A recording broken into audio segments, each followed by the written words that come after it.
Pre-market and market time au New York session time.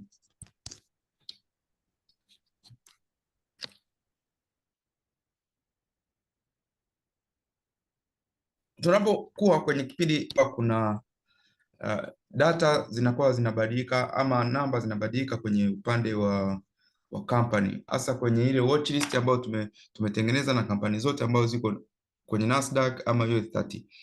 Kwa hiyo hii pre-market notification, tunapoanza na hii pre-market notification,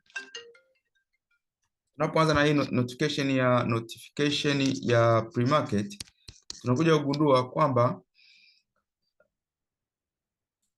inapotoka notification ya pre-market, neno pre lenyewe linaelezea kwamba hiki ni kitu ambacho kinakuwa bado hakijakamilika na ni muda ambao wa New York session unakuwa hujafika. Ni muda ambao kwamba market inakuwa ishaanza kutembea, lakini taarifa zote zinazotolewa zinakuwa sio rasmi.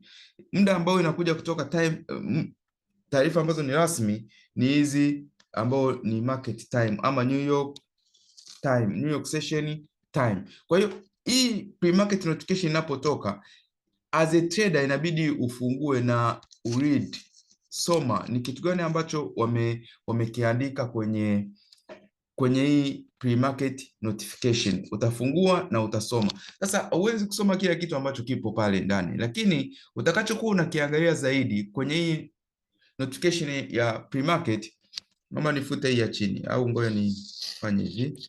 Kwenye hii notification ya pre-market, utakachokuwa unakiangalia zaidi ama unakisoma zaidi ni kuangalia company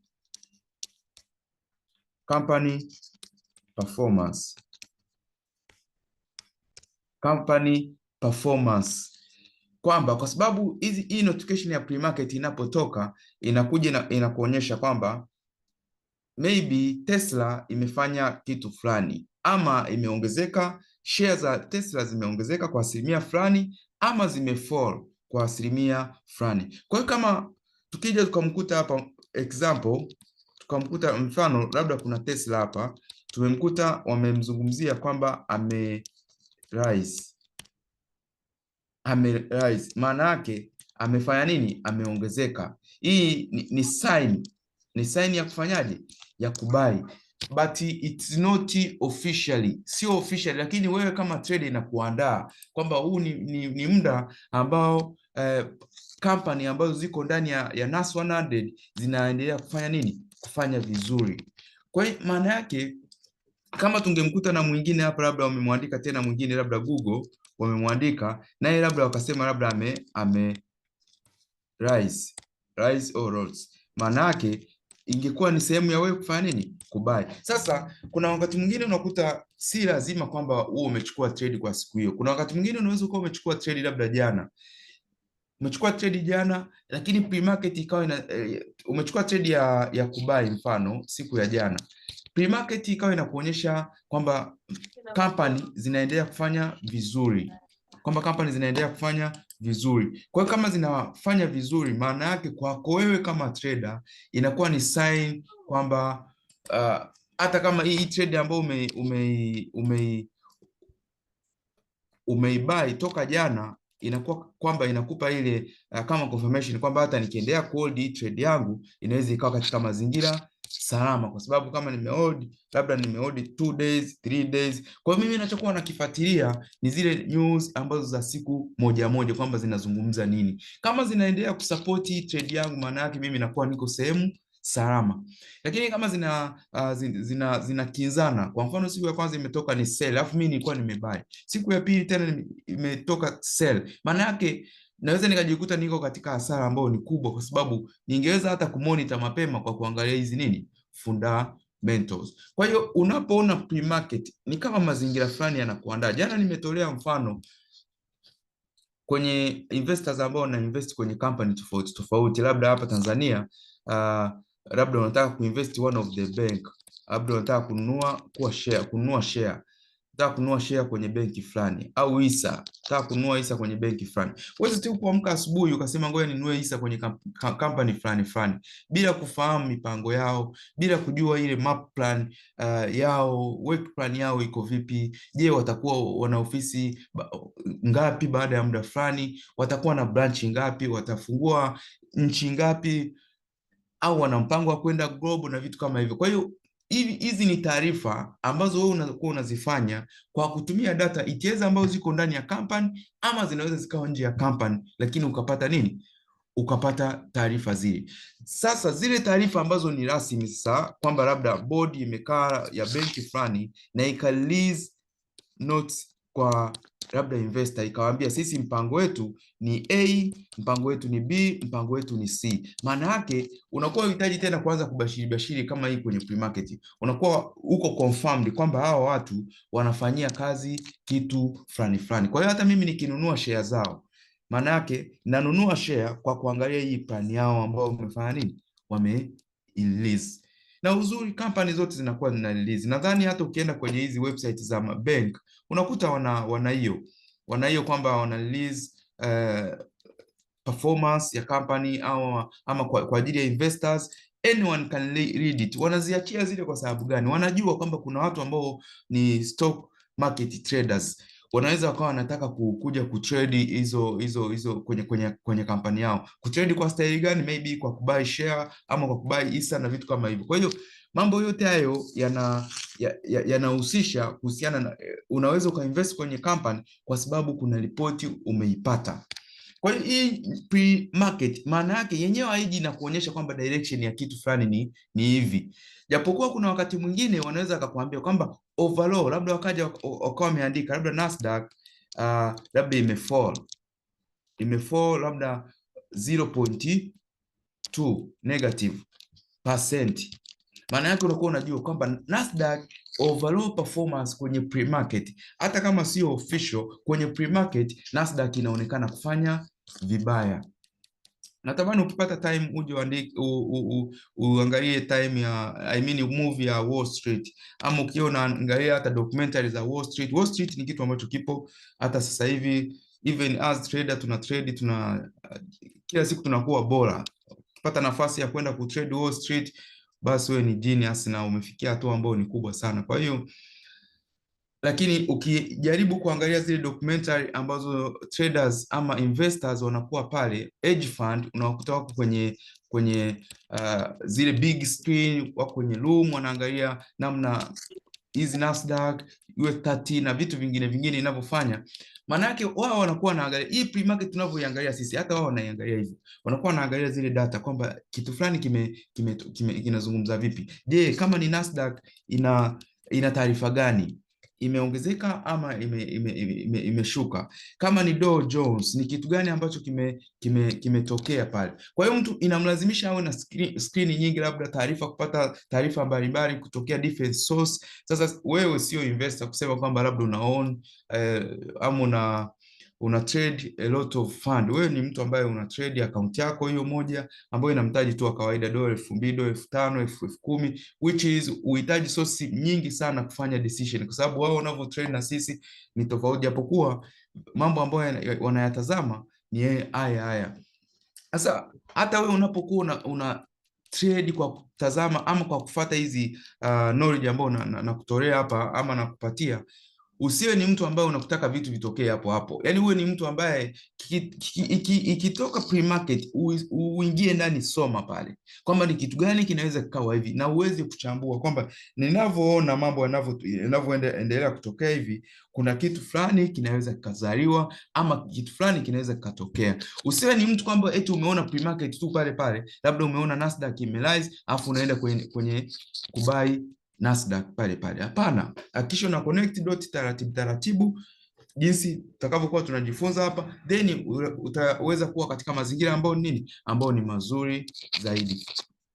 Tukienda kwenye hii news, hii notification nyingine ya pre-market, notification namba 2 ambayo ni ya pre-market.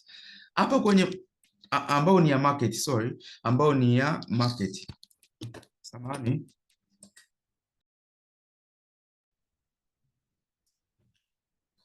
Kwa hiyo kwenye upande wa market time ama New York session yenyewe, hii ndio inakuja na confirmation sasa.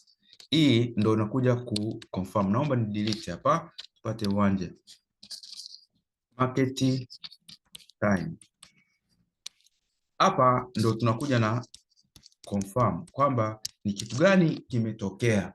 Na hata ukiangalia hii notification inayokuja ya market time ama New York session, inakuja ikiwa imekuelezea kwamba labda Nasdaq imeongezeka ama imerise kwa asilimia kadhaa, labda 0.5% hapa wakiwa wameweka nini plus.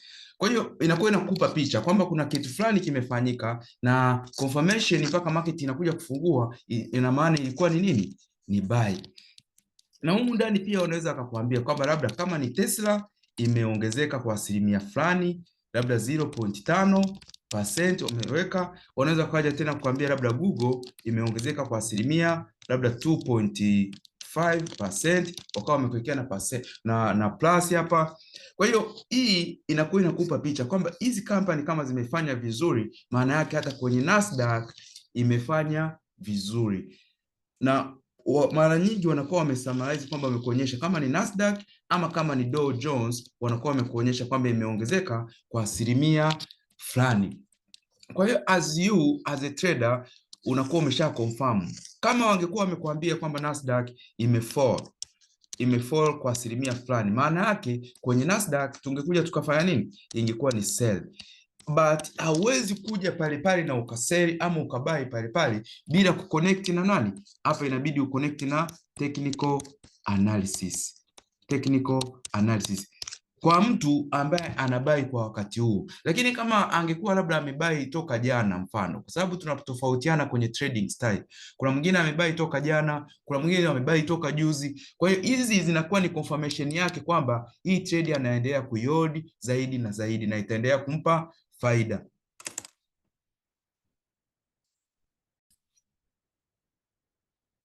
Kwa hiyo ina maana unapopokea hii news ya market ama New York session, inaweza kaindicate labda ni kusell, ni kubuy ama ni kusell. Usikimbilie pale pale na kubuy. Lazima uconnect na technical analysis, then hapa tutakuwa tuna connect na nyingine na character hapa. Tuna connect. Japokuwa character sio lazima kwamba kila wakati iwe inakuwa connected. Lakini hivi vitu viwili lazima uwe unaviconnect. Kuanzia hapa kwenye fundamental ambayo inakupa direction, na unakuja kuconnect na technical analysis ambayo inakuja kukupa entry. Inakuja kukupa nini? Entry na exit yako iko sehemu gani. Sasa hivi vitu vyote inaweza ikatofautiana entry ama exit kulingana na trading style ambayo unahitaji. Kama wewe ni mtu ambaye labda una trade for, labda wewe ni swing, hatuwezi kuambia kwamba exit iwe sehemu fulani, kwa sababu unakuta labda hii trade yako unataka kuhold for 2 days ama for 3 days, ama kuna mwingine anaenda hata 2 weeks. Kwa hiyo kuna namna fulani ambavyo hawa trader watafanya nini, watatofautiana, lakini concept nzima ni kwamba inapotoka ile market ikaconfirm, ukienda kwenye kubai, kama unataka kubai muda huo, you should connect with the technical analysis, alafu then unapata entry ambayo inaweza ikakupa nini, direction husika.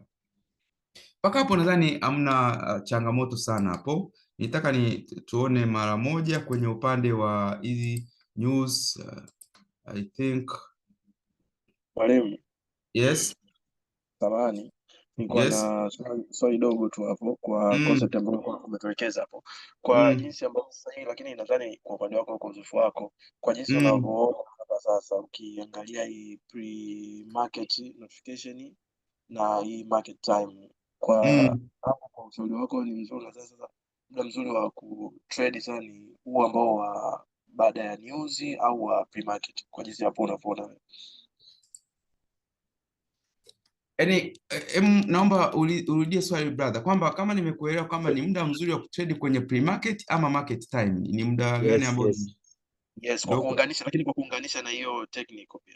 Ukiacha tu na sasa kwa yani hapa ndo concept ambayo nimeizungumzia hapa, kwamba kuna mwingine anakuwa ameingia sokoni kabla, kwa sababu kuna wengine wanaingia sokoni saa 6 mchana.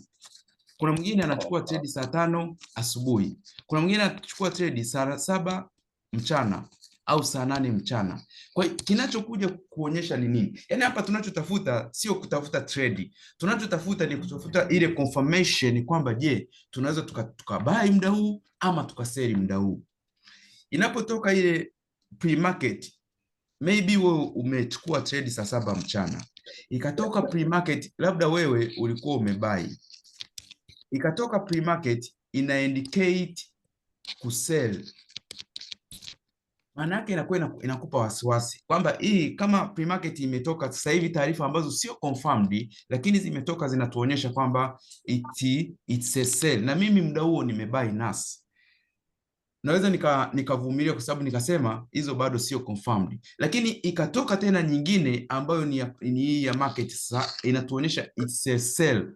Mimi kwangu mimi siwezi kuendelea kufanya nini, kuhold hii trade, kwa sababu najua naweza nikaingia kwenye hasara, lakini naweza nikaendelea kuhold ile trade kutokana na trading style yangu ambayo nimeitumia. Kama mimi naweza nikawa trade yangu nategemea labda kuhold for 2 days ama 3 days ama 1 week.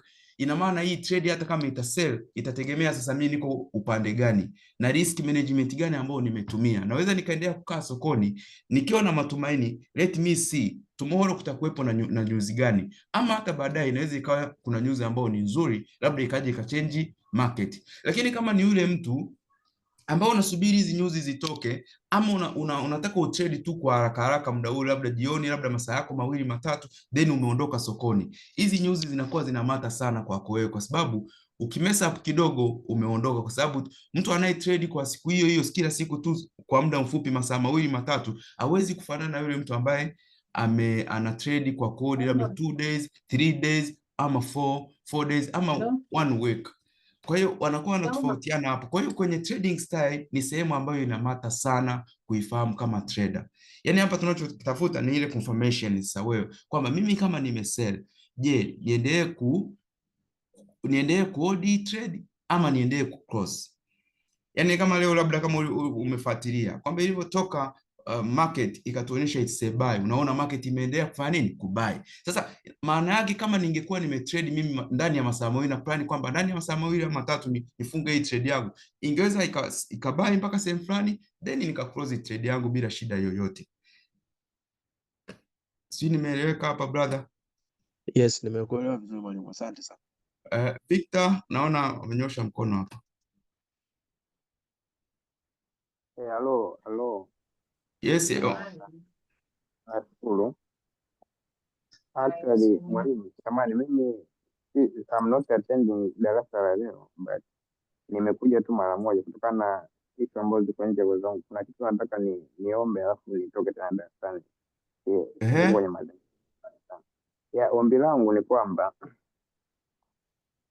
kwa hizi videos nishaikuomba hii kwenye group, sijui kama uliona. Niliomba kwamba kama unaweza ukaturuhusu tukawa tunazidownload. Nakumbuka kwa madarasa ya nyuma mimi ni darasa la 2021 la mwisho kabisa kwa darasa la pili nadhani. Zile video tunazidownload japo hizi darasa hili umefundisha vitu ambavyo umego much deeper compared to US. Labda changamoto unayopata kwenye hizi video ni nini? Ukiwa unazisikiliza.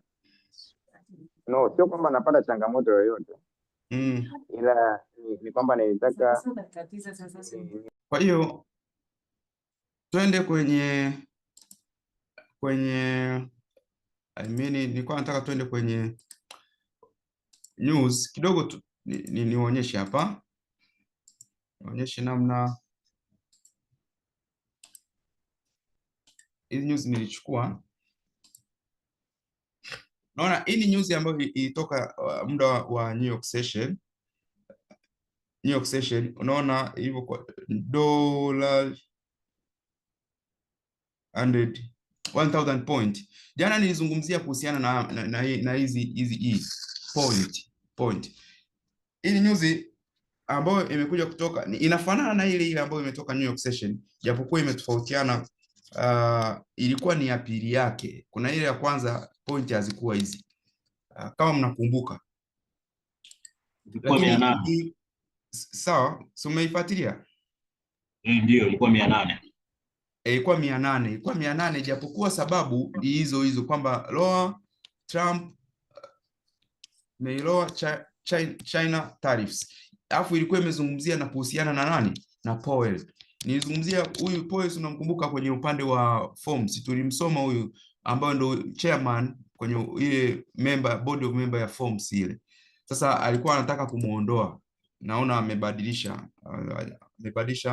ile nini malengo yake ambayo amekuwa nayo, lakini nilichokuwa nimekilenga ni kupata hizi information. Naona kama hapa wamekuonyesha, ukija kwenye hii sehemu unaweza ukaona wamezungumzia kuhusiana na Dow, wamezungumzia na kuhusiana na Nas 100 rally. Hizi msamiati nitakuonyesha. Rally maana yake ni kama kufanya nini, kama kubai ama up, kuzungumzia kwamba kitu kimepanda 4.1%. Wamekuja kuzungumzia hapa Dow na yenyewe wamesema imeongezeka 2.7%. S&P creamed kama kupanda mlima, kwa hiyo imepanda, maana yake 3.2%. Kwa hiyo as a trader unakuwa ushafahamu kama hivi vitu vyote vimepanda hivi, maana yake hii ni habari njema kwa sisi trader. Lakini unarudi sehemu nyingine, unakuja kama hapa unaangalia share of Tesla popped. Popped ni kama wale watu ambao pop champagne wale.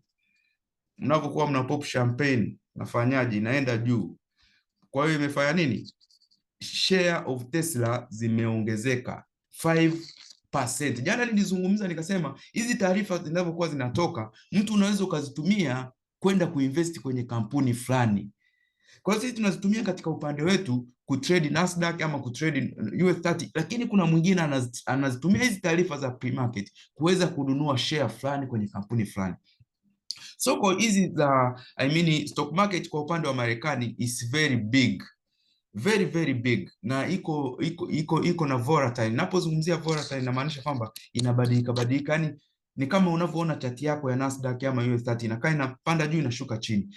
Kwa hiyo ina maana kuna wale investor unakuta ananunua share asubuhi ama ananunua hisa asubuhi, mfano labda za bilioni 1 kadhaa, alafu mchana anauza, na anauza akiwa katika profit, ama anaweza akazi hold ndani ya masaa mawili akauza, mwingine akahold ndani ya masaa kadhaa akauza. Kwa hiyo tofauti na huku kwetu bado hii DSE haijachangamka sana. At least sasa hivi naona kama imeanza kama kuamka sana, lakini miaka ya nyuma ilikuwa imepooza sana kiasi kwamba ukiwa umeinvest labda kwenye share fulani au umenunua hisa fulani, usingeweza kuziuza kwa muda fulani, kwa sababu hata company unakuta hazifanyi vizuri, wakati mwingine ziko slow sana.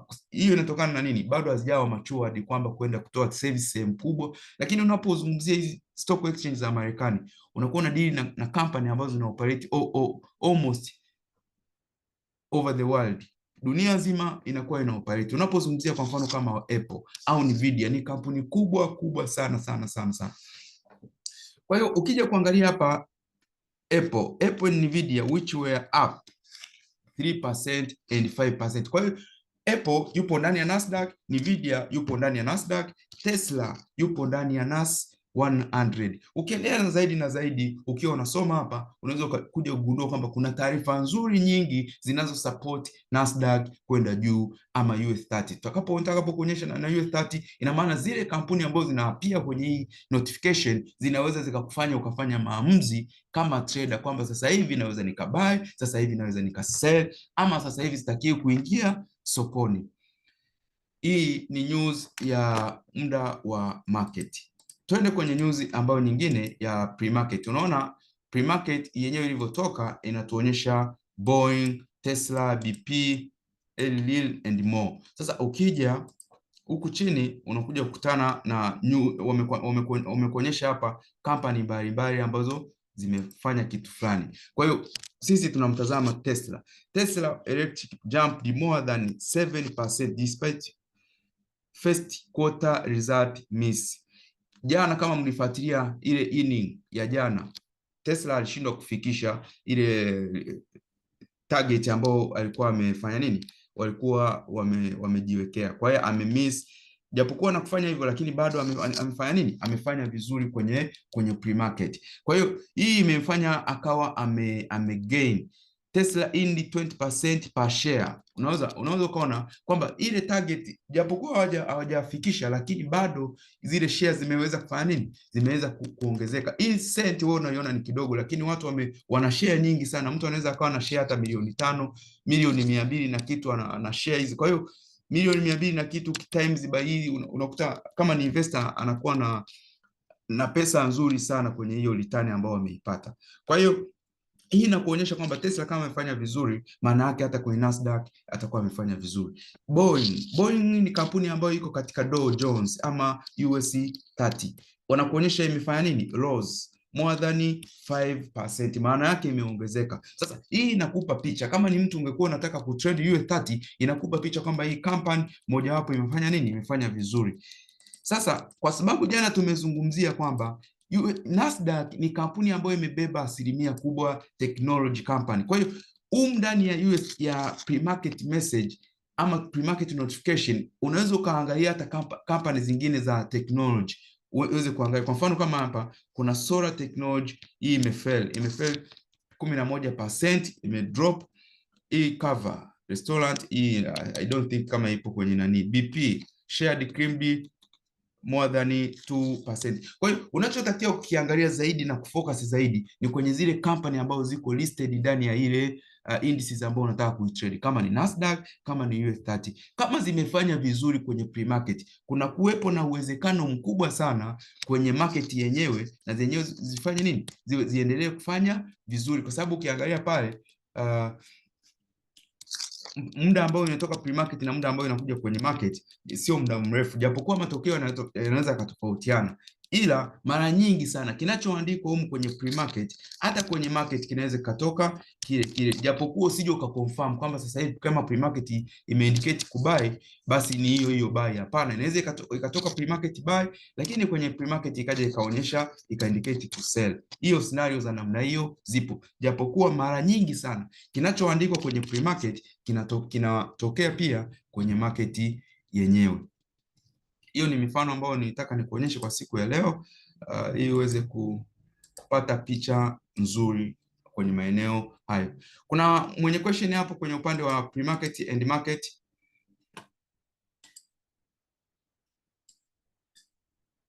Nimeeleweka vizuri hapo? Ndio mwalimu, umeeleweka, lakini mimi nilitaka kwenye ulisema kuna misamiati hapo, na ni kweli kuna misamiati. Hatujafika huko. Sawa sana. Hapa tulipo umeelewa vizuri? Ya, hapo pameeleweka kabisa, vizuri kabisa. Lakini tulivyosoma jana na hapa hii kipande ambacho tupo mpaka sasa hivi umeshaanza kuona picha fulani kwenye nasi, si ndio? Ya, picha naiona mwalimu kabisa, kubwa kabisa. Ya, nashukuru sana. Yaani mimi nachowaombeni mtulie, msiwe na nani na ile papara ya kutaka kwamba mimi nikisoma kitu hicho kesho hivi ikinipe hela hivi. Hapana, yaani kuwa na utulivu mzuri kama wanavyofanya hawa investor, tutawini, mimi nawaambieni. Lakini mkileta ile haraka itakuwa ni shida. Fanya kama wanavyofanya investor hapa Tanzania na duniani kote ambavyo wanakuwa wanafanya, itakuweka katika mazingira ambayo ni mazuri sana.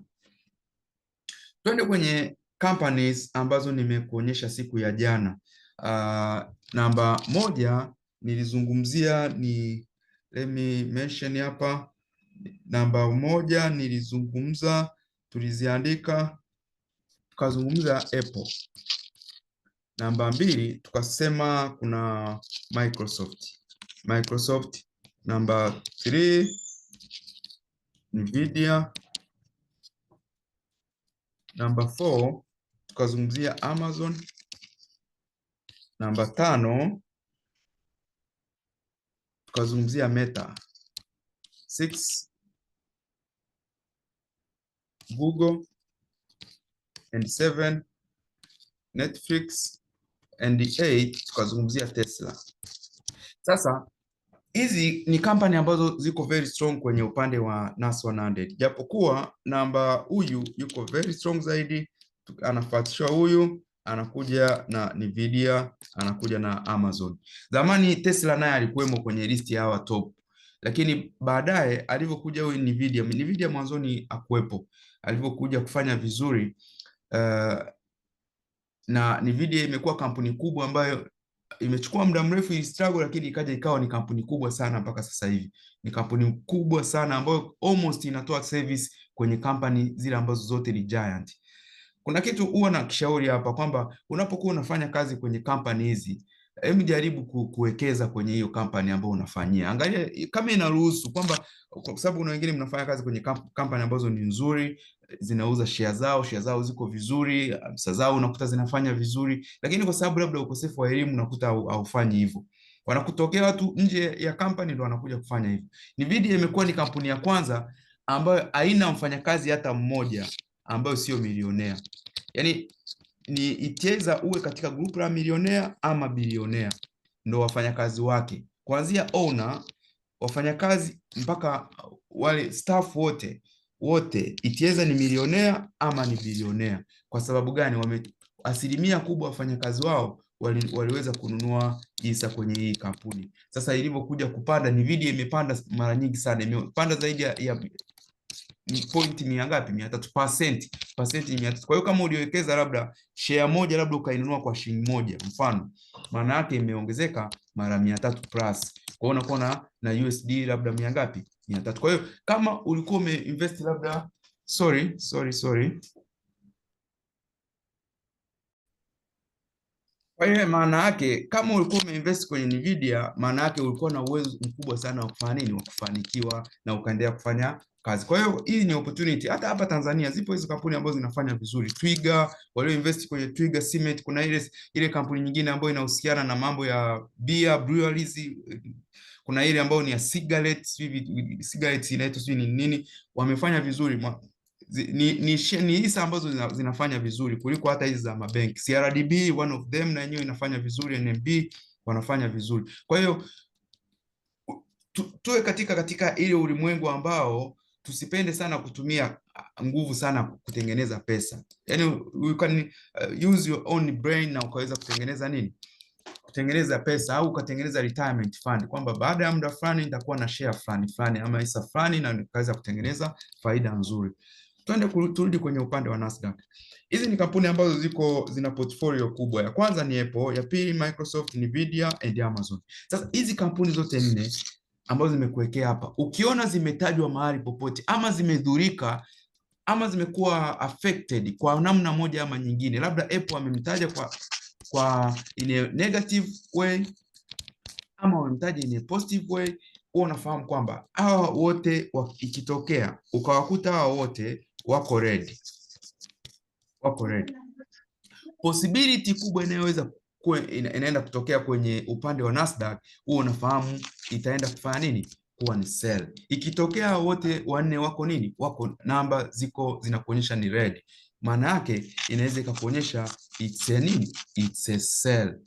Lakini ikitokea wote hawa 8 wako red, maana yake na yenyewe indicate sell. Ikitokea wako green, maana yake au 4 wakiwa green wote ina indicate it's a buy. Sasa uzuri wa Nas 100 ni kitu kimoja. Hapa tunadili na kampuni ambazo ni technology company.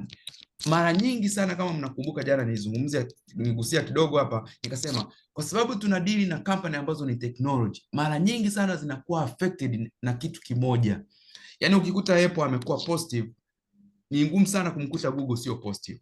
Ukimkuta Microsoft anafanya vizuri sana, ni mara chache sana utamkuta kampuni nyingine na yenyewe haifanyi vizuri. Kwa hiyo maana yake tunakuja kusummarize kwa kusema kwamba hizi kampuni zote zinakuwa driven by kitu kimoja. Unakuta kinacho-affect kampuni fulani kina-affect na kampuni nyingine. Japokuwa inaweza ikatokea scenario kwamba ukakuta labda company fulani imekuwa affected personally, yani kuna issue ambazo zimetokea zinaihusu hiyo company mojawapo. Mfano, inaweza ikatokea labda Nvidia, labda CEO wao akatoa speech fulani ama akafanya update fulani ambazo labda wakasema tuta-update kitu fulani.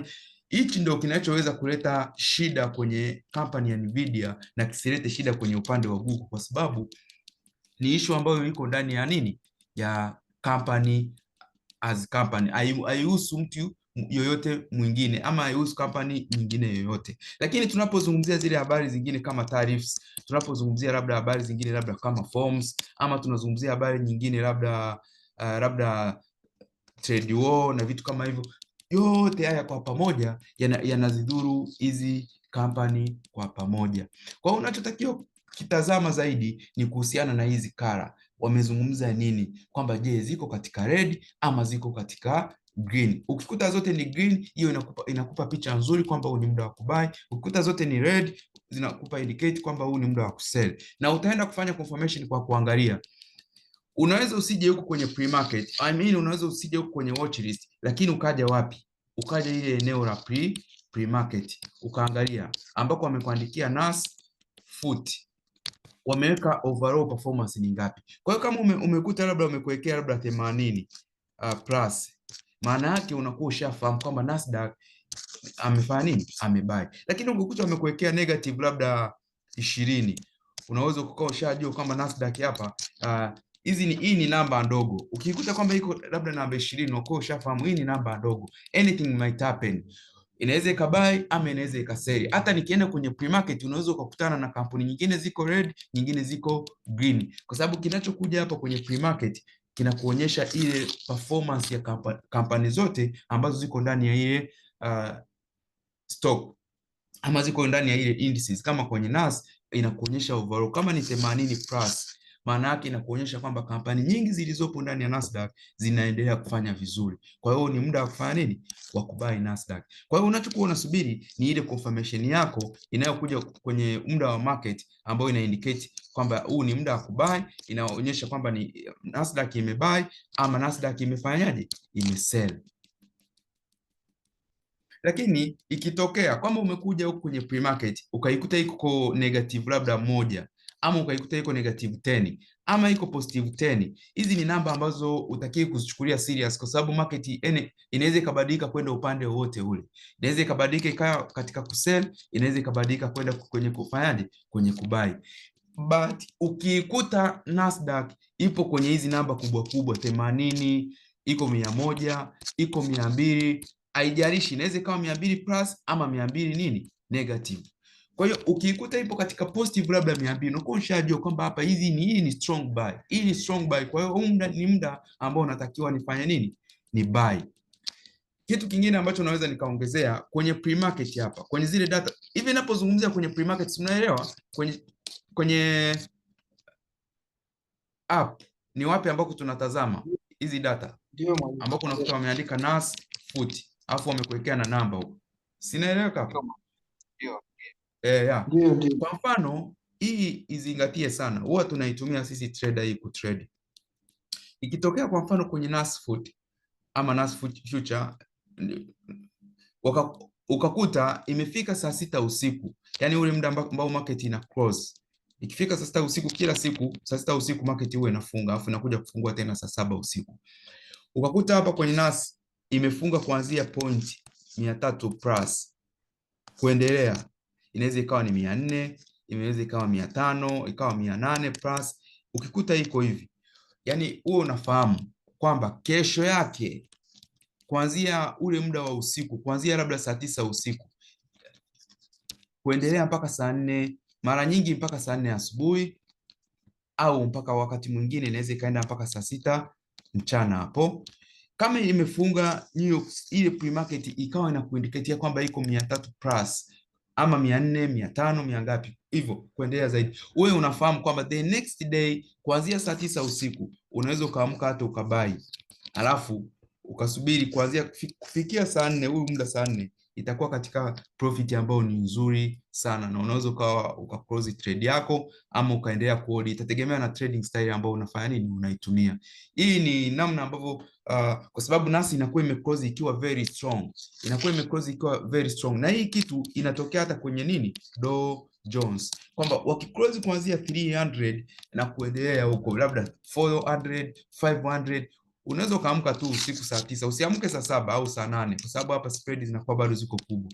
Unaweza ukaamka saa 9 usiku ama saa 10 usiku, then uka press a buy, weka stop loss zako vizuri, jinsi utakavyosoma hapa darasani nitakavyokufundisha, afu then ukasubiri kuchukua profit yako saa 4 ama saa 6 mchana. Utaikuta market bado inafanya nini? Inaendelea kubai kwa kurespond ile impact iliyokuwepo toka siku ya jana. Hii kitu kizingatie sana kwa sababu wakati mwingine kinatokea, inaweza ikatokea ikakusaidia profit. Kwenye forex unahitaji kujua vitu fulani kama ilivyo kwenye biashara nyingine, kwamba the more unavyopata experience inakuonyesha kitu fulani. Kwa hiyo una take advantage kwenye yale mambo ambayo yanaweza yakakupa profit. Ukiona kitu fulani kinaweza kukupa profit, basi unakifanyia kazi, kinakupa profit kwa siku ambayo inakuwepo. Kwa hiyo kama ni mtu ungekuwa labda umehold trade, inaweza ikawa confirmed kwamba hata kesho nitaendelea kufanya nini? Nitaendelea kubai zaidi na zaidi. Paka hapo. Yes. Asante mwalimu, nashukuru kwa elimu nzuri unayozidi kujenga nayo. Mimi naomba kufahamu hiyo Dow Johnson ndio hiyo US30 au? Yes, US30 ndio. Basi ningeomba pia Jones. Sawa, nashukuru, asante. Naomba pia kama inawezekana, sijajua kama ulikuwa unaendelea au ndio ulikuwa umeishia hapo, kwa sababu umetuelezea kama itafunga kwenye kuanzia positive 300, 400 mpaka 800. Inaweza ikawa sio mpaka 800, inaweza ikaendelea hata ukaclose hata 1000. Yaani huku nimeona na kuonyesha kwamba namba zikiendelea kupanda zaidi na zaidi. Na zikishuka kiasi gani tunaweza tukajua kabisa hii itaendelea kuseli? Zote zianzie hapa, iwe ni plus au minus 300. Shukrani sana. Japokuwa sasa nachoweza kukizungumzia, ikiwa imeclose kwenye kusell, usifanye hivi. Kwa sababu gani? Kwenye kusell, kumbuka hizi Nasdaq ni stock market. Ndani ya zile stock kuna investors. Ukiona Nasdaq ina sell, huo unafahamu kwenye kichwa chako kwamba investor are making loss, wanatengeneza hasara. Kwa hiyo taarifa yoyote ya kusell kwenye Nasdaq usiipe nguvu sana, kwa sababu hata hizi kampuni zote zinakuwa zinapambana kuondoka kwenye kule ambako ni kufanya nini? Ni kusell. Kwa hiyo inaweza ikaclose ikiwa ni negative 300, lakini kesho ikaamka ikiwa nini? Ikawa positive. Kumbuka hizi kampuni hawalali, wana clear. Kama kuna mistake imetokea, basi tunaiclear. Kwa hiyo kinachofanya Nasdaq kufanya vizuri, msisahau, ni zile companies ambazo zipo ndani ya nini? Ya Nasdaq. Kwa hiyo inapotokea kwamba imesell labda imeclose negative 300, mimi mara nyingi huwa siseli, kwa sababu najua anything can happen. Inaweza ikatani ikaanza kubai, kwa sababu kwenye kubai Nasdaq ni sehemu sahihi sana. Hata ukiangalia hata ile trend ya Nasdaq mara nyingi inakuwa katika trend ya kubai mara nyingi sana kuliko trend ya kusell. Kwa sababu gani? The more Nasdaq inavyo sell, the more people are making money.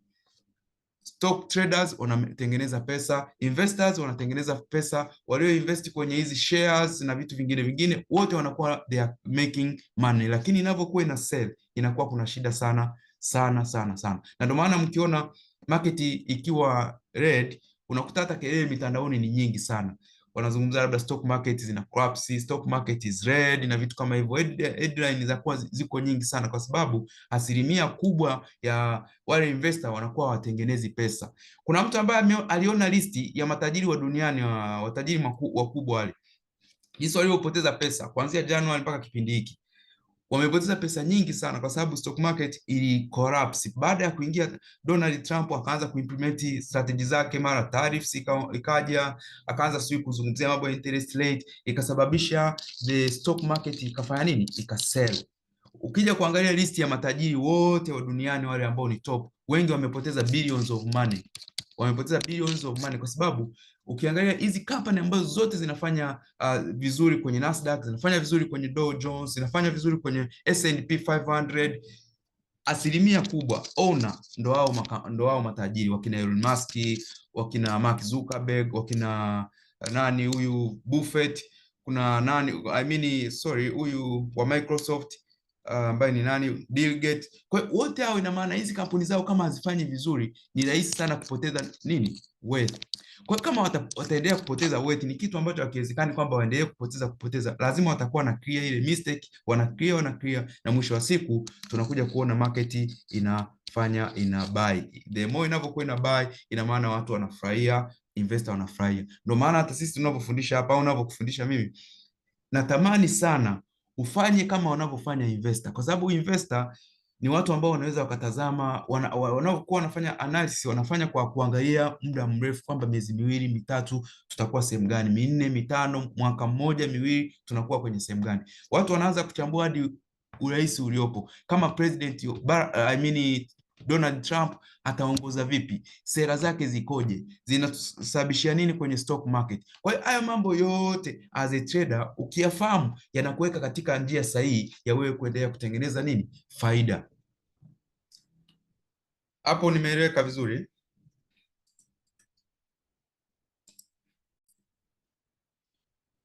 Inapotokea kwenye inaweza ikawa ni kwenye pre-market ama ikawa ni market yenyewe, ambazo ni terminologies ama ni msamiati ambazo zinatumika, terminology ambazo zinatumika kwenye upande wa pre-market ama inatumika katika upande wa market. Sasa kuna wakati mwingine trader unaweza ukachanganyikiwa, ukajiuliza hii inamaanisha nini, kwa sababu wanapenda kutumia msamiati. Na kwa sababu sisi wa Tanzania tunafahamiana, Kiingereza chetu kidogo magumashi. Kwa hiyo unaweza usisome statement nzima inamaanisha nini, lakini ukatafuta neno fulani, hasa lile ambalo wanakuwa wameweka kwenye namba. Kwa mfano unakuta 5% plus. Hapa unatakiwa kuna neno fulani linaanza, unaweza kutumia pop. Sasa hii pop unatakiwa kuifahamu, ama rally unatakiwa kuifahamu kwamba hii inamaanisha nini, rally 5%. Statement nzima hata kama hujaielewa, ukishaelewa neno moja tu unakuwa katika sehemu ambayo ni nzuri zaidi kuweza kuinterpret nyuzi nzima. Misamiati ambayo inamaanisha kubai, inamaanisha buy. Namba moja, iko mingi, rise or rose. Namba 2, open. Haya. Namba 3, increased. And number 4, rebound. Rebound, hii neno inatumika wapi? Ukiona wamezungumzia kwamba market rebound, huo unafahamu kwamba siku ya jana ilikuwa market maybe ina sell, alafu wakatumia neno kwamba rebound, ni kama imetani hivi. Kwa hiyo inatoka kwenye kusell inaanza kubuy, ama ilikuwa maybe ina sell, ilikuwa labda ina buy then ika rebound, maana yake imeanza kufanya nini, imeenda against. Kwa hiyo ukiona rebound unakuwa unamaanisha kwamba kitu kinaenda kutani, itaweza kwenda kufanya nini, kwenye kubuy. Ama inaweza ikatumika kote kote, lakini mara nyingi inatumika kwenye kubuy, kwamba ukiona neno rebound mara nyingi inatumika kwenye kubuy. Alafu neno jingine ticked, ini ticked up. Number 6 gained. Number 7 jumped. Number 8 climbed up. Wanaweza kutumia hii neno up wakaiweka, ama wakazungumzia neno climb. Climb ni kama kupanda kumlima hivi, ama wakatumia neno wear up. Number 10 samani,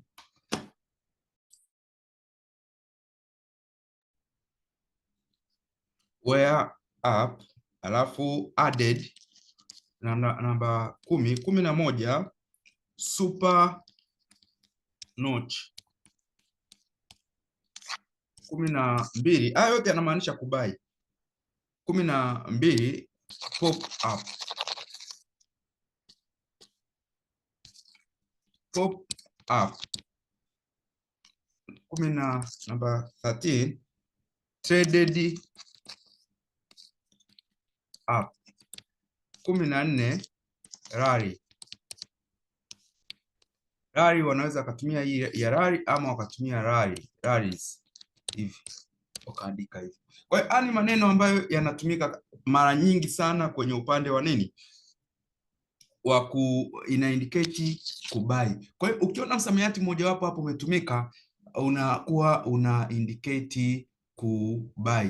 Hata kama kuna misamiati mingine itatumika ambayo haipo hapa, basi tutakuwa tunapeana update kwamba huu msamiati unamaanisha kitu fulani. Na mimi nishaandika hapo, naweza nikafuta, si ndio? Twende kwenye meaning za kusell. Sell namba 1 dropped, namba 2 slide down, namba 3 eased, 4 shed, 5 declined, 6 slip, 7 fall, false, 8 lost, 9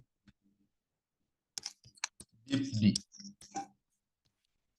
10 traded lower, 11 ticked down, 12 open lower. Haya ni msamiati ambayo inatumika kwenye hii ticked. Ni msamiati ambayo inatumika ikiwa ina indicate kusell. Kwa hiyo hata ukiona kwenye pre-market ama ukaona kwenye ile notification inayotoka kwa ya market wamezungumzia msamiati mmoja hapo, unakuwa una indicate kufanya nini? Una indicate kusell. Hapo tupo sawa. Na misamiati mwingine ambao una indicate indecision. Ukiona hii imetokea, basi wewe unafahamu kwamba hakuna uelekeo ambao ni wakitumia hii neno flat, wanaweza kusema market open flat ama stock market open flat, ama wakazungumzia labda Nasdaq open flat. Ukiona kitu cha namna hii kimetokea kwenye upande wa kwenye hiyo notification, uwe unafahamu kwamba hapa it's not a sell or it's not a buy. Japokuwa for my experience, hii nakupa kwenye experience, wakizungumza mara nyingi kwamba market iko flat, wakati mwingine inakuwa inaenda kufanya nini? Kudrop, inakuwa inaenda kusell. Japokuwa mimi nikiona hii neno flat huwa sichukui any direction, nakuwa nishafahamu kama market imefungua flat. Kwa hiyo kama imefungua flat, hamna direction ambayo inatambulika kwamba hapa ni muda wa kusell ama ni muda wa kubai. Kwa hiyo kinachoweza kufanyika hapa, market inaweza ikatengeneza nini? Consolidation, ikafungua ikatengeneza candlestick zikawa tengeneza consolidation. Mnakumbuka ile consolidation tulisoma wakizungumzia neno flat. Ni neno ambalo linatumika mara nyingi hasa market inapokuwa haijabuy wala haijasell. Wanaweza kutumia hiyo msamiati na market ikawa hivyo. Mpaka hapo any question, lakini twende kwenye ubao. Kuna kitu kingine nataka nikuonyeshe hapa kwenye hapa, nikuonyeshe hiyo msamiati, naamini utakuwa ushaandika. Twende hapa, nadhani mtakuwa mnaona. Jana nilizungumzia kuhusiana na estimation ya earnings zinapokuwa zinatoka. Hapa nataka nikuonyeshe, nadhani earnings watakuwa, unaweza ukaona jana nilizungumza kitu kimoja, nikasema wanaweza wakawa wamekuandikia kwamba tarehe fulani kuna earnings, lakini huwa ni estimation ama estimated date, kwa sababu hiyo inayoenda kupanga huwa ni board. Unaona kama hapa tulikuwa na Tesla jana imetoa earnings, next earning date wamekuwekea mwezi wa 7 tarehe 21, lakini hili neno estimated. Kwa hiyo sio exactly date waliokuwekea hapo. Kwa hiyo lakini haitoweza kupishana hapa, hata ikienda inaweza ikaenda tarehe 22 ama ikawa tarehe 25 ama ikashuka chini tarehe 20, inakuwa inacheza katika hiyo week. Naweza nikasema hiyo week kwamba haitoweza kufanya nini, kupishana sana. Jana mnakumbuka hapa kuna brother alizungumzia hiki kitu, nikawa nimemwambia kwamba kuna wakati mwingine hizi wanaweka date lakini inaweza isitoke ule muda. Tukija kwenye upande wa hizi news, kwa mtu ambaye anataka kufahamu labda news moja moja inayomhusu Tesla, unaweza umekuandikia hapa latest news on Tesla. Kwa hiyo unaweza ukasoma kuhusiana na hizi news na ukaona kwamba zinamhusu Tesla kwenye mazingira namna gani. Unaona kama hii ilikuwa ni ya kwetu na hii wameiweka hadi kwenye nini? Kwenye Tesla. Kwa hiyo kwa wale ambao labda ungetamani labda kuendelea kujisomea na vitu kama hivyo, unaweza ukawa unakuja kwenye hizi kampani moja moja unasoma nini kinaendelea, lakini sisi tunaangalia katika eneo la nini la earnings, kwa sababu earnings ni kitu cha msingi sana.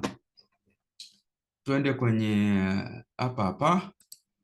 Okay, mpaka hapo nadhani tuko vizuri, mpaka hapo nadhani tumeelewana vizuri. Kwa upande wa NAS 100, is there any question kwenye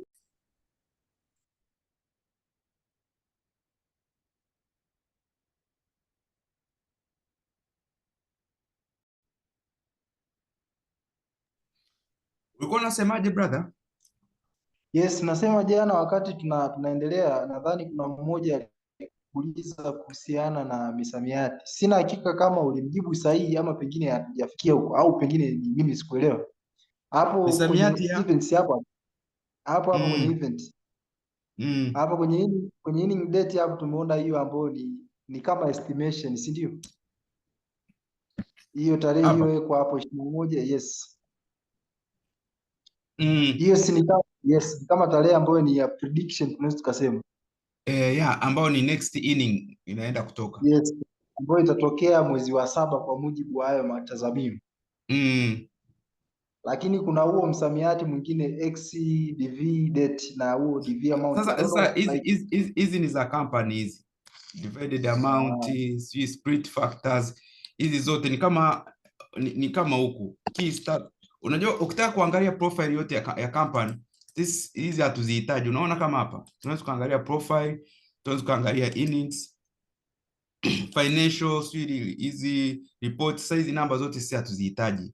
Haya ni mambo ambayo yanamhusu hata wale investors, unakuta wanaweza kaangalia humo kaelewa ni vitu gani vinaendelea. Sisi tunakuja tu kwenye upande wa earnings, ndio kitu ambacho kinatuhusu sana, lakini haya mambo mengine divided, vitu gani share out, wewe ununui share ufanye nini. Kwa hiyo tunachohitaji ni kujua ile performance. Kumbuka sisi tunapokuwa tuna trade Nasdaq, we don't own anything kwenye Nasdaq, yani hatumiliki kitu chochote kile kwenye Nasdaq, lakini tuna trade performance of Nasdaq. Kwa hiyo maana yake hao wote driver wanachokifanya, wakimdrive huyu kwenda juu ama wakimdrive kwenda down, maana yake ikienda juu tuna buy, akienda chini tunafanya nini? Tuna sell. Sasa sisi tunapokuja kwenye hii application ama hii kwenye platform, tunakuja kuangalia, je, hao wanaomdrive Nasdaq wanamdrive Nasdaq kuelekea wapi? Je, performance ya NAS 100 ni nini? Inaenda inatuonyesha nini? Kwa hiyo tukishawa study hao wote wanaomfanya Nasdaq kubuy ama kusell, hicho ndo tunachokuwa tunakihitaji. Tofauti na yule mtu ambaye angekuja, mimi nakuja labda nataka kununua share kwenye Tesla ama Isa, maana yake ningekuja kufanya nini? Ningetaka kumjua sana Tesla yuko vipi, kwa sababu naenda kumiliki kipande cha Tesla pale, naenda kumiliki sehemu ya Tesla. Kwa hiyo siwezi kuja kama na mtu nikafanana na yule mtu ambaye anakuja kutrade Tesla, kwa sababu kuna watu ambao wana trade Tesla hawamiliki chochote, wana trade nini? Performance of Tesla. Kama trader, kama unaweza ukabuy Tesla ama ukasell Tesla. Hapo utakuwa nimeeleweka. Any question nyingine? Lakini so far mpaka hapo nimeeleweka vizuri kwenye haya mambo ambayo tumeyasoma siku ya jana na leo kwenye upande wa NAS 100. Tuko sambamba. Sawa. Basi twende kwenye Dow Jones. Hapa Dow sitotumia nguvu nyingi kwa sababu tayari watu tuna uelewa mzuri. Twende kwenye Dow, huu muda ambao umebaki. Naomba kama ni kwenye daftari acha space ukurasa mmoja, kama kutakuwepo na kitu kingine kwenye upande wa NAS tutakuja kuongezea pale, lakini sasa hivi twende kwenye upande wa nani? Wa Dow Jones. Huyu ndo tunayemuita nani? USC 30. Dow Jones USC 30. tunapokuwa tunazungumzia Dow Jones ana tofauti na maelezo ambayo niliyatoa kwenye upande wa Nasdaq, na hii ni stock exchange, japokuwa yenyewe ina 30 hapa, ina maana ina include 30 company ambazo ziko listed, 30 companies. Nasdaq ina ngapi? Ina 100. Hii ina 30 companies. Kwa hiyo maana yake hizi tofauti iliyopo kati ya Nasdaq na huyu Dow ni kwamba Dow yeye ana include company tofauti. Si lazima iwe technology, hata kama sio technology inaweza ikawepo hapo, lakini kwenye upande wa Nasdaq yenyewe ina include technology company peke yake. Yani huwezi ukaenda na kampuni ambayo sio technology ikawa ndani ya Nasdaq, lazima iwe technology ndio iwe Nasdaq. Lakini kwenye Dow Jones wapo ambao hata sio technology, unakuta wapo kwenye kwenye Dow. Kwa hiyo the more tunavyomtazama Nasdaq kwamba drivers na vitu kama hivyo wote wanakuwa drived by listed company ambazo ziko ndani yao. Sasa tuende tukaangalie kwenye upande wa kabla hatujaenda huko, kuna neno jingine inatumika Dow, misamiati ambayo inaweza ikawa inatumika kwa brokers. Broker ambao wanakuwa wanamaanisha Dow, wanaweza kutumia US 30, wanaweza kutumia DJ 30, ama kuna wengine wanaweza kutumia DJ, kuna wengine wanaweza kutumia kama ilivyo hapo Dow Jones. Kwa hiyo ukikutana na vitu kama hivi huo unafahamu, lakini kuna wengine wanatumia US 30. Ukikutana hivyo basi ujue kwamba hiyo wanakuwa wanamaanisha, ama kuna sehemu nyingine broker anatumia U30. Kuna mwenye question Okay.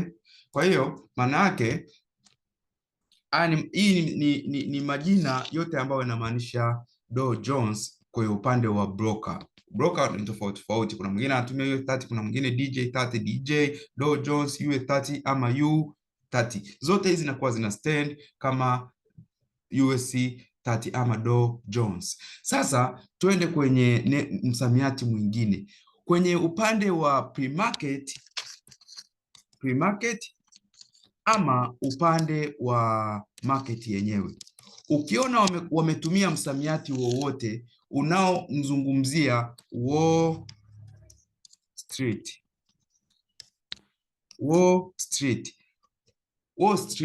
uwe unafahamu news yoyote inayomhusu Wall Street wanamzungumzia nani? Dow Jones ama USC30. Usisahau hichi kitu, kwa sababu kuna wakati mwingine kwenye pre-market wanakuambia Wall Street labda iko up kwa asilimia kadhaa. Sasa unaweza ukajiuliza Wall Street wanamaanisha nini?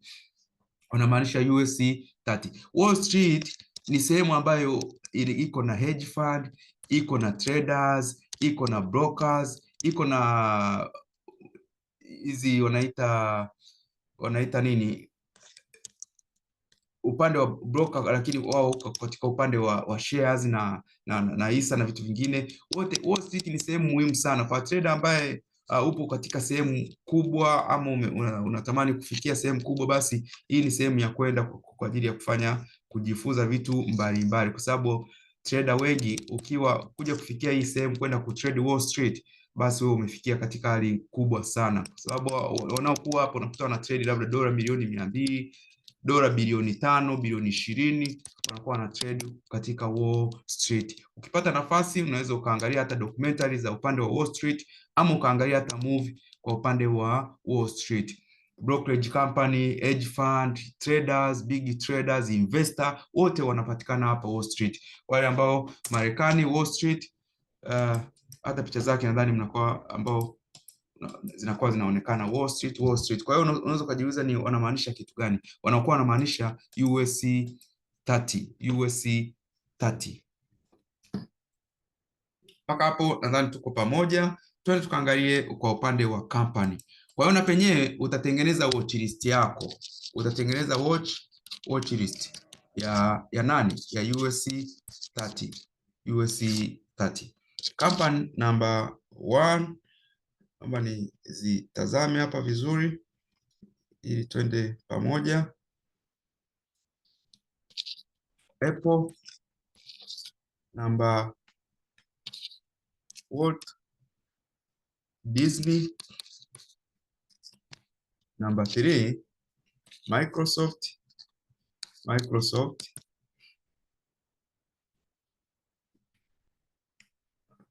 Sorry kidogo.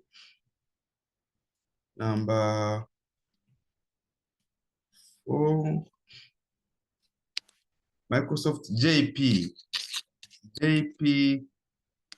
Morgan. JP Morgan CDS. Number 7, Coca-Cola. Unaweza kuona hizi ni kampuni ambazo zinafahamika, lakini kuna huyu Nvidia. Namba 9, Goldman Sachs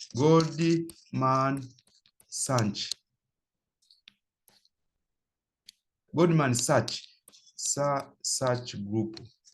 Goldman Sachs Group. Hii ni bank na huyu ni one of the liquidity providers, kama mnakumbuka, one of the liquidity provider. Lakini kuna Boeing. Hii ni kampuni ya kutengeneza ndege. Boeing. Namba ngapi nyingine? Hayo ni makampuni ambayo yapo ndani ya upande wa nani, wa US 30. Na hii ndio sababu ambayo unaweza ukajiuliza kwa nini tunapokuwa tunaona Nasdaq maybe ana buy, unakuta na US 30 ana buy. Unakuta labda kuna hiki Nasdaq anafanya hivi na huyu anafanya hivi. Kwa sababu gani? Unakuta kampuni ambazo zipo ndani ya Nasdaq na zinafanya vizuri kwenye Nasdaq, na unazikuta na kwenye US 30 zipo hizo company. Kwa hiyo hii inapelekea kwamba kwa mfano Apple yupo kote kote, Microsoft yuko huku, Nvidia yupo kote kote, Boeing hayupo kwenye NAS100, Coca-Cola yupo.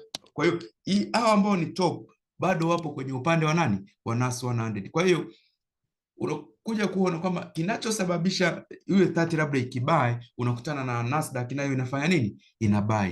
Ukutana US 30 ikifanya hivi na hii inafanya hivi, unless otherwise wanakuja kutofautiana. Kwa sababu gani? Maybe itokee kwa mfano labda kuna Boeing, kuna shida kwenye Boeing, unakuja kuna shida. Kama kuna shida, maana yake hii ni kampuni ambayo iko ndani ya US 30 lakini haipo ndani ya nani, ya Nasdaq. Kwa hiyo inaweza ikasababisha labda Nasdaq kusell, US 30 kusell, lakini ukienda kwenye Nasdaq ukamkuta yuko anabuy, kwa sababu hiyo ni tatizo ama imekuwa affected by company ambayo haiko kote kote. Lakini kama ni Nvidia, umemkuta yuko kwenye US 30 na amekuwa affected na kwenye Nasdaq yupo, maana yake kinachoenda kutokea kwenye US 30 kinaenda kutokea kwenye Nasdaq, japokuwa wanatofautiana kwenye namna ya kwa trade ama kwenye hasa upande wa risk management. Nitakuonyesha vizuri ili uweze kudiscover hivyo vitu vyote.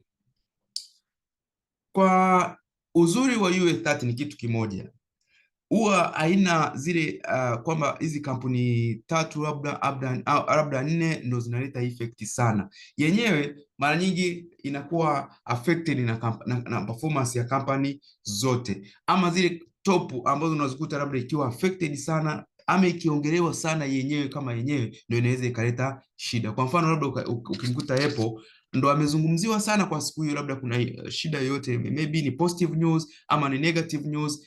Kama ni positive news ndio unaweza ukakuta US 30 amekuwa affected, ama kama ni negative news anakuwa affected US 30. Lakini mara nyingi US 30 huwa anaenda vizuri kwa sababu kwanza ana company nyingi ambazo sio technology. Kwa hiyo companies zinaweza zikawa affected za technology, ukakuta hizi company nyingine ambazo sio technology zikawa hazijawa affected. Kwa mfano kama Coca-Cola, hawa wapo upande wa technology lakini sio kivile, kwa sababu hao wanatengeneza nini, wanadili na utengenezaji wa vinywaji. Tukija kwenye Goldman, hii is a bank, ni benki tu ya kawaida, japokuwa ni one of the biggest bank kwa upande wa Marekani. Kwa hiyo unaweza kuona kwamba kitu ambacho kinaweza kama affect Apple kinaweza kisilete effect kwenye Coca-Cola. Kitu ambacho kinaweza kama affect Nvidia kinaweza kisilete effect kwenye Goldman Sachs ama kisilete effect kwenye Boeing. Ni mambo ambayo yanaifanya US 30 to be naweza nikasema iko stable. Mara nyingi inakuwa stable kwa sababu ya vitu vya namna hiyo, kwamba imeshare company. Kuna company ambazo sio technology na kuna company ambazo ni technology. Mambo mengine ambayo, kwa hiyo hapo utatengeneza watch list yako na utaziandika hizi kampani zako zote, na maana utakuwa unatazamia kwamba nikiangalia watch list iko vipi. Japokuwa mimi huwa natumia kwenye pre-market, hata nisipoingia kwenye watch list naweza nikaja kwenye pre-market hapa nikaangalia Dow foot iko ngapi. Kama sasa hivi wananionyesha iko 553, imeenda 557, imeongezeka kwa 1.2%. Kwa hiyo nakuwa nafahamu kwamba hapa Dow kiujumla yote iko very nini, iko strong, maana yake iko positive. Kama iko positive, maana yake hata kwenye Dow tunaweza tukafanya nini, tunaweza tukabuy, na tukibuy inaweza ikaclose ikiwa ni buy, hata kesho yake ikaendelea kubuy zaidi na zaidi, unless otherwise itokee nyuzi nyingine ambayo sio nzuri. Kwa hiyo hapo utaongeza kwenye hiyo watch list yako, na mambo mengine kwenye zile kampani zote utaenda kama kwenye tulivyofanya kwenye Nasdaq, utaangalia zile kampani zote na utaweza kuzikuta zote zikiwa kwa pamoja ambazo ni za Dow, na utakuwa unaweza kufanya hivyo. Turudi kwenye misamiati ya market. I mean notification ya market. Turudi hapa kwenye market. Kwenye hii notification ya market, ukiwa unapokea notification ya market ambayo ni saa 10:30 ama saa 10:32 hapo mpaka 35, ukapokea ikawa imemzungumzia direct, imezungumzia S&P 500 kwamba hii maybe iko up, yani imetoka ile notification itoe ina indicate kwamba S&P 500 iko up, uwe unafahamu kwamba siku hiyo itakayofanya vizuri sana itakuwa ni nini? Ni Nasdaq. Kwa sababu S&P 500 na Nasdaq wanashare kila kitu, yani tofauti yao ni kidogo sana. Ni kwamba zile company kwenye S&P 500 zimeongezeka, ziko nyingi sana, tofauti na kwenye Nasdaq. Kwenye S&P 500 na yenyewe ni stock exchange, zenyewe ziko 500, kwenye Nasdaq ziko 100, lakini wanafanana. Company zote ambazo ziko kwenye Nasdaq zipo hata kwenye S&P 500. Kwa hiyo ikitoka notification inakwambia kwamba S&P 500 iko up ama iko down, maana yake kama utaenda kubuy Nasdaq ama utaenda kusell Nasdaq, siku hiyo unaweza kadiri na Nasdaq, kwa sababu Nasdaq itafanya vizuri sana, kwa sababu kama amemzungumzia huyu kwamba labda amesema it's up, maana yake ana buy. Kwa hiyo siku hiyo unaenda kubuy Nasdaq, ama unaweza ukabai huyu S&P 500, lakini nitakuonyesha utofauti wake. Huwa tumpendi kumtrade huyu S&P 500 kwa sababu ya volatile yake. Nitaenda kuonyesha kwenye risk management. Msamiati mwingine wakizungumzia Wall Street, wakija wakazungumzia Wall Street moja kwa moja. Kwa hiyo hii siku ni siku ambayo ni Dow Jones ama US 30 atafanya nini? Atafanya vizuri. Kwa hiyo kama utataka kumtrade, basi Dow Jones itakuwa ni siku nzuri ya kutrade Dow, kwa sababu amemzungumzia moja kwa moja. Kama amemzungumzia labda yuko up ama yuko down, maana yake kama utasell unaweza ukachagua kati ya Nasdaq, ukasema ngoja leo ni trade Dow, kwa sababu amemzungumzia nani? Wamzungumzia Wall Street. Kama wamezungumzia neno stock market maybe wakazungumzia labda traded up, maana yake hii inakuwa inamaanisha kubai. Kwa hiyo hapa you can choose, unaweza ukachagua Nasdaq, ukachagua US 30 ama ukachagua S&P 500, yoyote ile, kwa sababu hapa wanakosha kuindicate kwamba the whole stock market ile inafanya vizuri ama whole stock market inafanya vibaya. Japokuwa usije kwamba ukakalie kwamba wanapozungumzia labda Wall Street imefanya vizuri ama imefanya vibaya kwamba kwenye Nasdaq sitaki kutrade. Hapana, yani hapa nakupa tu kwamba ikitokea wamezungumzia Wall Street moja kwa moja ni vizuri ukatrade Dow. Ikitokea wamezungumzia Wall Street hivyo hivyo, unaweza pia ukachagua nani? Ukachagua Nasdaq. Hata hiyo Nasdaq itafanya vizuri, lakini kwenye Wall Street itafanya vizuri zaidi. Kivipi? Naomba nizungumzie hiki kitu japokuwa hujafika, lakini ngoja nizungumzie. Kuna wale trader ambayo, kwa sababu hizi trader tunatofautiana. Kuna wengine unakuta ni scalper, kuna wengine ambao unakuta ni swing, kuna wengine ambao unakuta ni day. Sasa inapotoka news ya New York session ikatoka ikazungumzia kitu fulani, labda Wall Street is up, kwa wale ambao wanahitaji faida za haraka haraka, kwa sababu kwenye Nasdaq nitakuja nikuonyeshe character itakavyo react. Wakizungumzia Wall Street iko up, ina indicate na US 30 imebuy. Ukienda kwenye US 30 muda huo huo saa 10:30 utamkuta na US 30 anabuy kwenda juu zaidi. Kwa hiyo kwa wale ambao ni scalper ama ambao wanahitaji kuingia faster ili wachukue pips zao 300, 250 mpaka 400 hapo, unakuwa ni muda sahihi wa kuchukua nini? Wa kuchukua trade. Kama wamezungumzia Wall Street moja kwa moja, wanaweza kazungumzia Wall Street ama wakazungumzia Dow Jones, lakini mara nyingi wanazungumzia Wall Street. Hata hiyo Dow Jones kuna wakati inatoka. Kwa hiyo watakachokizungumzia moja kwa moja, kama ni wewe ni mtu ambao unahitaji faida za haraka haraka, kama watasema labda S&P 500 imefanya vizuri ama imefanya vibaya, kama ukizungumzia kama imefanya vizuri, maana yake kama unahitaji faida za haraka haraka, unaweza ukaenda ukabai pale pale tu, ukabai Nas 100 kwa haraka haraka ule muda, ukatengeneza nini? Faida zako. Nitakuja kuonyesha kwamba Nasdaq na Dow wanatofautiana vipi, kwamba huku kuna namna unavyoweza kupata faida kidogo, huku ukapata faida kubwa kulingana na mazingira jinsi yalivyo. Nitaenda nikuonyeshe. Kama watamzungumzia S&P 500 unaenda unabuy Nas 100. Kama watazungumzia stock market traded up, maana yake yoyote yule unaweza ukachagua na ukawa trade. Japokuwa nikija kufundisha kwenye character na technical, utakuja kuona kuna vitu baadhi ambavyo utavielewa vizuri zaidi kwenye hayo maeneo haya ama hayo mazingira. Any question mpaka hapo? So far nimeeleweka vizuri?